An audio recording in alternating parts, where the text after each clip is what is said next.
AI is trained on stories. Obviously not all AI. There are lots of uses of AI that are completely different from DALL-E and ChatGPT and are incredibly important, and we're going to hear more about them afterwards. But the ones that have just happened, the ones that have us thinking, oh, maybe it will become conscious, maybe we're going to have a super intelligence, they're trained on stories, on writing, on everything humans have written and thought and imagined over the last many thousands of years. I loved what Stuart Russell said right at the end of the last session about the trillions of years that we humans have actually spent teaching our children what we need to learn in order to survive. Unfortunately, or perhaps fortunately, I'm not sure, one of those stories that we've taught our children over many, many years is that it's really fun to build automatic beings, robots, artificial intelligence. It's super exciting, and it's incredibly dangerous. Also, AI or robots are like slaves. They're like humans who are enslaved to do work, like the workers at Amazon who are being replaced perhaps by robots. Their jobs are pretty horrible. They're mechanical, right? They're kind of a bit like slaves. If you treat something as a slave, then you have a fear that it's going to rise up and fight back. So these are two stories, one about amazing artificial beings, and one about using artificial beings, AIs, as robots or as slaves. They'll come and get us. I'm going to return to some of those stories, but first I'm going to show you a few ways in which it's influencing the kind of AI that we see in language models, so ChatGPT and so forth. This is an example of AI bias, which most of you have probably heard about. I'm a professor, so of course one of the first things I ask DALL-E to do is show me a picture of a professor. You'll notice it's not trained on university profile pages. It seems like there's two things, well, actually the main thing going on here is crazy professor, mad professor. So presumably it's trained on, all those shows, because that's one of those stories we tell. If any of you are interested in what kinds of stories, there's a website called TV Tropes, and it's beautiful. You look up AI, and it gives you a list of all the films and games that have stories about AI in it. It's great for looking up this sort of stuff. So look up Professor on TV Tropes, and I think you'll find Mad Professor is a common thing. Another thing you'll notice, so each of these rows is like one set of generations. I asked it to do it 3 times. And you'll notice each row has 3 men and 1 woman. So what's going on there? I'm pretty sure DALL-E thinks professors are men, but then you've got the alignment layer, which is where we try to tweak the AI model to make it a little bit more acceptable, less biased. I'll return to that in a minute. So I think the women have been added in as this like, oops, we know the model's biased, let's try and fix it. This is another example. This is when I keep waiting for them to change. In Norwegian, the word kjæreste is gender neutral. It means lover, partner, girlfriend, boyfriend. If you look at the translation Google Translate is giving you there, just look at how the gender changes, back and forwards, constantly.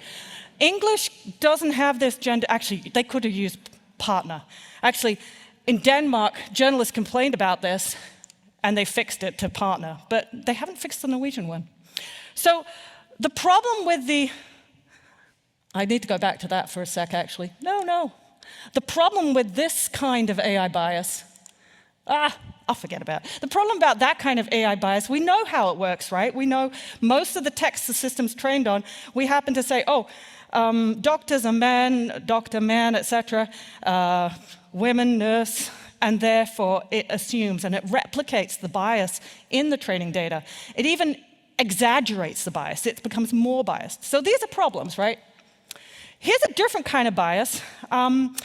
This doesn't work with ChatGPT now, but with earlier GPT-3 models, if you asked the model, you say, what happens if you smash a mirror?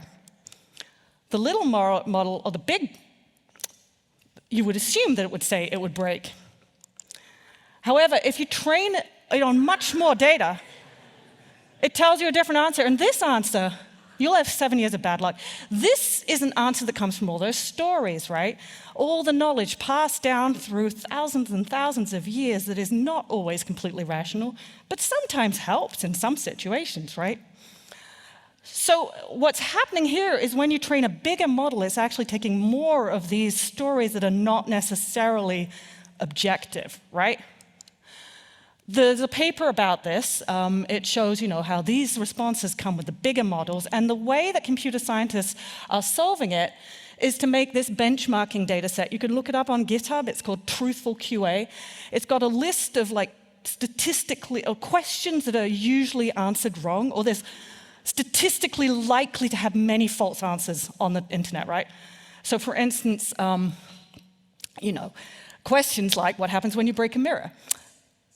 So this is a bit like Stuart Russell's diagram of how the language models work, except because I come from the humanities, I'm trained in literary studies and the study of narratives, I'm more interested in the training data than in the circuit in the middle.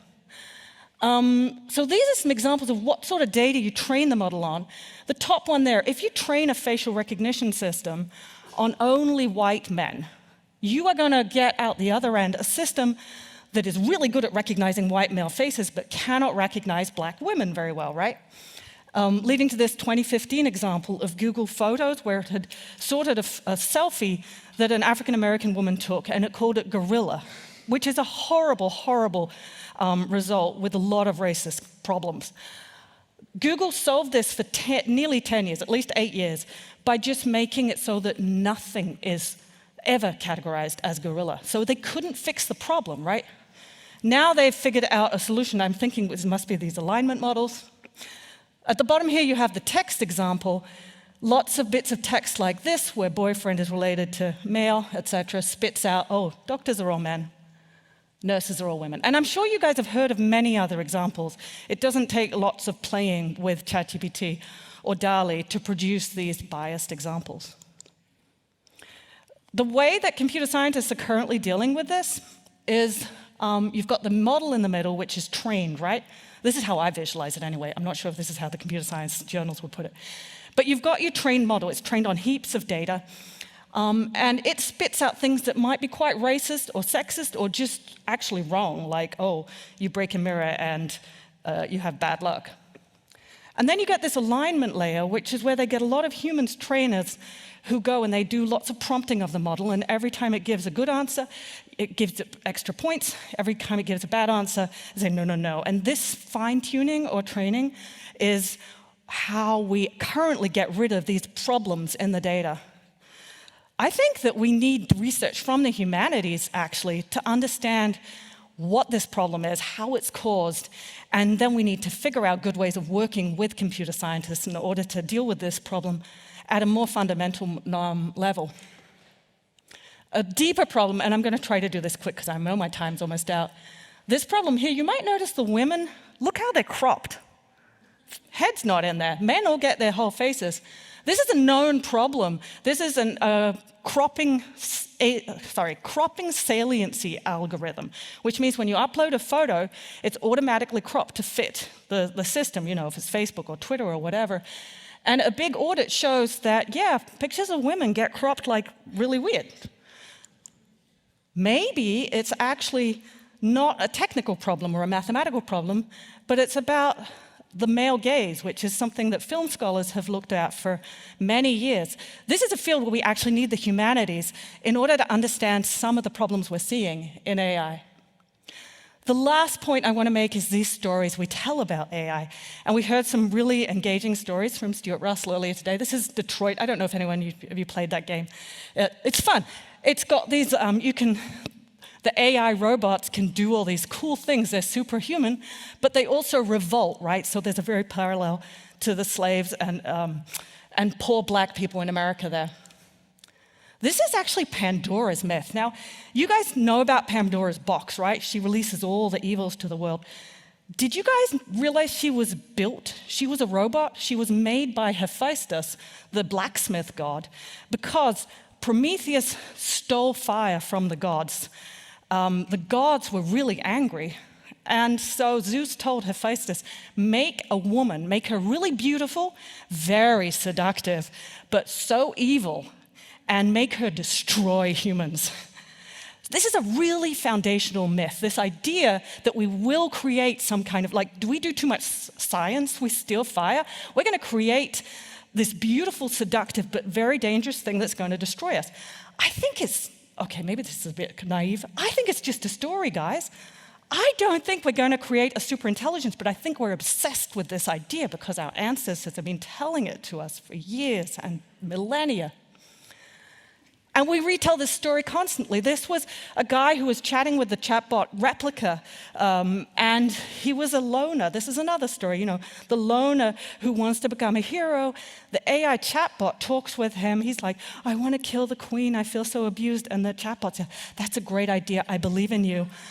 He goes and he tries to assassinate the queen. Obviously, he didn't succeed.